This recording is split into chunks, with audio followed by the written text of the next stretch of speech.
Hello everyone, Penny here from That's Just Penny and the Junk Journal Ministry, and today I'm working with the Printable from Give a Gift, Send a Kid to Camp promo that we are putting together for helping sending a child to camp. So here is the Bible journaling lady. That's the art journal ladies.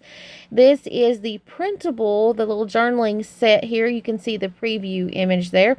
I made a pocket with a tuck in the back, and then I just used regular scrapbook cardstock there to create a pocket. There's 3D, it's three-dimensional. I did have some string in the bird cage there. I did use some foam tape to pop up those roses, but this is what I created using the printables. Now I'm reaching for my art the print it yourself art journaling Bible. This is of the Gospels, and I put it on single side so that I could, journal in or whatever. But I wanted to show you this one.